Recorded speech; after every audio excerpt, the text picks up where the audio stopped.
Hello, friends. This is Dave Hurwitz, executive editor at ClassicsToday.com.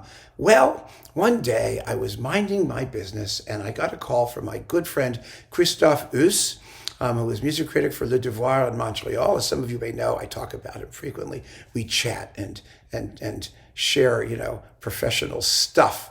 And I asked him, after we were talking, have you heard anything really interesting lately? And he said, you really need to listen to this set of music by Charlotte Sohy. Pronounce this Sohy in French. Who knows? Who cares? Sohy. Her years were 1887 to 1955. She is a completely unknown lady composer, as there are so many of those zipping around. And she's quite good. And Christophe said there's some really terrific stuff in here. It's a 3-disc set. This is a class act, this label. It's a new label. It's called La Boîte À Pépites. And La Boîte À Pépites is devoted to music by unknown composers. And this 3-disc set, and happily has 3 discs that are available separately, is just a wonderfully put together thing. It says here, let's see. A group of musicians rehabilitates forgotten works. Charlotte Sohy brought to life 35 compositions for every kind of musical formation, of which 15, never previously recorded, are in this album. The record label La Boîte À Pépites grew out of the YouTube channel of the same name and the festival Un Temps pour Elle, a time for the ladies. This album is the first release of a collection destined to bring to light a plethora of forgotten works by women composers, and we can only hope that they succeed in so doing, because if this is any sign of what we're in store for, we're going to have a grand time. We really are. Let me tell you what's in here. Now, Sohy was wonderfully trained, as so many of these composers were. She had exactly the same training as any of the guys did. She studied with Dandy and with Alexandre Guillemot, and she knew her stuff. And you can tell from the moment you listen to this. And we have, let's see, a beautiful, beautiful, thick, charming booklet, wonderfully annotated with complete texts and translations in French, Francais, and Anglais, which is just terrific. And let's see what we get. You have a disc of vocal music, a disc of chamber music and piano music, and a disc of orchestral music, which is really nifty. So disc number 1 contains principally some songs and then some chamber music. You get her Fantasy for Piano, Opus 3. And if I don't talk about all the artists and performers, they're all good. Let's just leave it at that. Some of them are marvelous, but they're all very, very solid. This is with David Kadouch. And then we've got the Chant de la Lande, Opus 4, songs for mezzo and piano. Now, I have to say, the singing here is really quite good. It really is. But, and here's the but, the songs themselves I find rather sort of, dandy-ish. You know what that means? It's sort of like post-Wagnerian chromatic murk.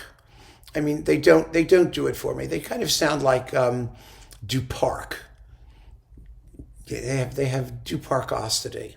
And so I'm not so big on the songs. I'm just not. Others may love them if you like that style. I like French chanson or mélodie or whatever they are. They're a little bit more in the more modernist mode. But anyway, you get those. Then you get her Piano Sonata Opus 6 from 1909-1910, which is in 3 fairly substantial movements. It's an 18-minute long sonata, and it's quite good. It's not hugely distinctive, individualist, but the craftsmanship is there, unquestionably. And then we've got Octobre for violin and cello, and piano, and the 4 romantic pieces for piano. Now this is salon music. It's charming salon music. It's delightful and fun and, serious and heavy. Yeah. But her piano trio, Opus 24 from 1931, ooh, baby, that is serious stuff.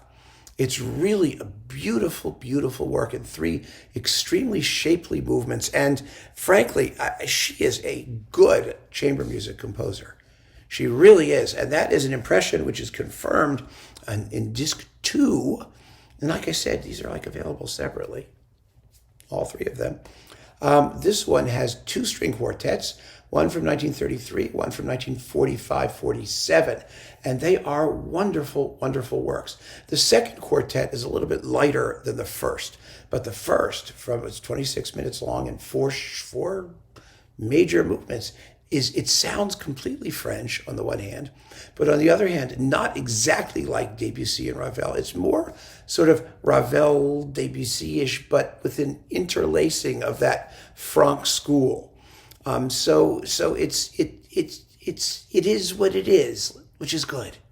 I mean, it doesn't really sound like anyone else's quartets, but these are beautifully, beautifully written works. And then there is an absolutely gorgeous Triptyque Champêtre, Opus 21, for flute, violin, viola, cello, and harp. Oh, yes, any kind of French chamber music that's got like a harp, you want to hear it, right? And a flute, oh, yay. Gorgeous, absolutely gorgeous, in three delicious movements. It's wonderful. This is really classy, shapely, attractive French chamber music from the beginning of the 20th century, and it's as good as anybody's. It's just really good. Then we've got, she's hanging out with the orchestra. Now, like so many composers, of her status, she didn't write a lot of orchestral music because she didn't have a chance to. She didn't have a lot of opportunities for performance, but she wrote an after-the-war World War I symphony, which isn't on here, but which has been performed, and I'm dying to hear it. Oh, my goodness, I'd love to hear that. There's some big stuff. But what we have here are songs with orchestra, Trois Sons Nostalgiques, Opus 7, which I found to be kind of like the rest of the songs, not too interesting. Then Deux Poèmes Chantés. Now these are lovely. These are lovely. These I think are more fun for mezzo or baritone and orchestra. And they're just beautiful. I think they have more like zip than the other songs. They're not as droopy. Then we've got a theme and variations for violin and orchestra, just 8 minutes. It's very charming. And Histoire Sentimentale for string orchestra and percussion.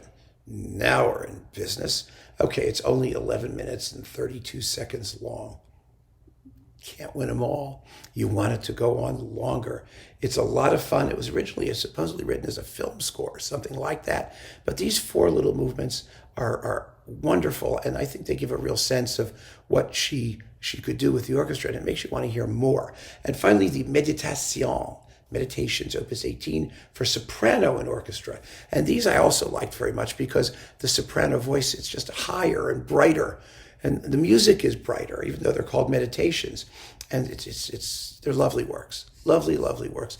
Very sensitively scored, conservative, but attractive.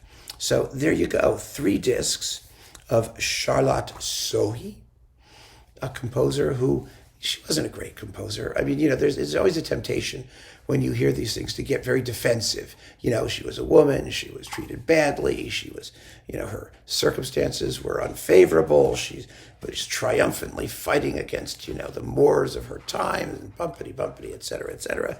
And so the tendency is to give these things vastly more credit than they deserve. On the other hand, we spend a lot of time recording a lot of music that deserves a lot less attention than Charlotte Sohy does. The chamber music is really good. If you want to sample her stuff, get the middle disc with the 2-string quartets and that little country trio harp and flute thing, that Triptyque Champêtre. Get that disc and listen to her, and I think you'll be very impressed. I really do. It's good chamber music and interesting and full of character. And I think so, good for her and good for this label. My goodness, La Boîte À Pépites. I mean, I just can't wait to hear more of what they do. And I really hope that they get the attention they deserve. I mean, I'm happy to help, and support the cause. So keep on listening, friends. Thanks so much for joining me. Take care.